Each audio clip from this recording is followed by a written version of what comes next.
खुलुमबाय बड'लेण्ड पाब्लिक रादाब थांनाय बोसोर 2022 मायथाइनि 31 डिसेम्बराव सोरखारा आसामाव मोनब्रै जिल्ला सिफायना गावबागाव गोजाम जिल्लायाव सरजाबफिननायखौ आसाम केबिनेटआ दिनै फिन दैखांना लाना फारियै तामुलपुर, बजालि, बिश्वनाथ आरो हजाइ जिल्लाखौ दाफिननायनि थांखि लाफिनो।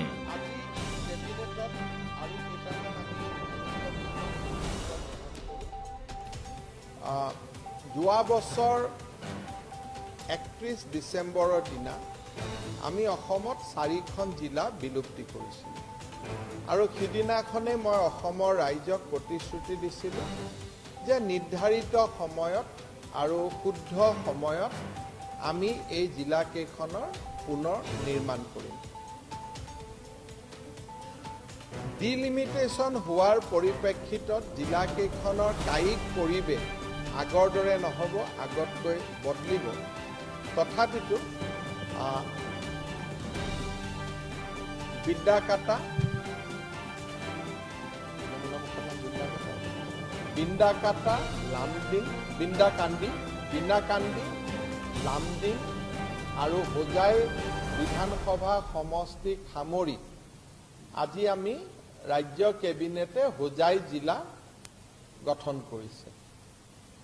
এই জিলাৰ যি ভৌগোলিক পৰিৱেশ আগৰ দৰে নহ'ব, আগতকৈ বদলিব, কিন্তু ইয়াত 3টা বিধানসভা সমষ্টি সম্পূৰ্ণৰূপে যুক্ত হৈ পৰিব।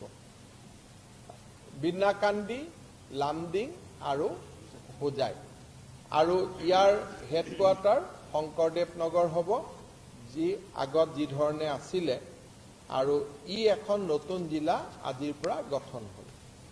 ঠিক সেই ধৰণে বিশ্বনাথ, গহপুৰ আৰু বিহালী সমষ্টিক লৈ বিশ্বনাথ জিলা আজিৰ পৰা গঠন হ'ব।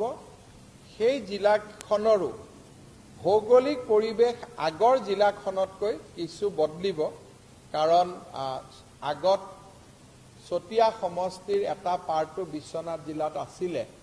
এতিয়া নতুন ডিলিমিটেশ্যন মতে বিহালী, বিশ্বনাথ আৰু গহপুৰ সমষ্টিক সামৰি বিশ্বনাথ জিলা নতুনকৈ গঠন কৰা হ'ব। ঠিক তেনেকে তামুলপুৰ আৰু গোৰেশ্বৰ, আগৰ তামুলপুৰখন নহ'ব, গোৰেশ্বৰ তাত যোগ লাগি গ'ল।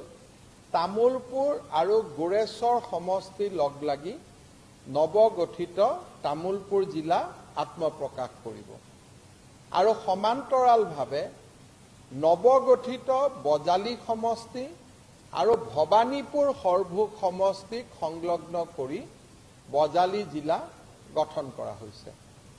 ভৱানীপুৰ সৰভোগ এটা সমষ্টিৰ নাম, বজালী জিলা এটা সমষ্টিৰ নাম। এই 2টা সমষ্টিক লগ লাগি এখন নতুন জিলা গঠন কৰা হৈছে। অৰ্থাৎ অসমত আজিৰ পৰা আমি 4খন জিলা পুনৰ গঠন কৰিছোঁ। তাৰ সীমা আৰু ভৌগোলিক পৰিধি বিধানসভা সমষ্টিৰ লগত টাৰ্মিনাছ হ'ব বা বিধানসভা সমষ্টিৰ লগত একে হ'ব। নিৰ্বাচনী আয়োগে ঘোষণা কৰা বিধানসভা সমষ্টিৰ লগত একে হ'ব, আৰু পুৰণা জিলাখন নহ'ব। তাত 2-এটা পঞ্চায়ত হয়তো পুৰণা জিলাখনৰ থাকি গ'ল, নতুন জিলাত গোট খালে,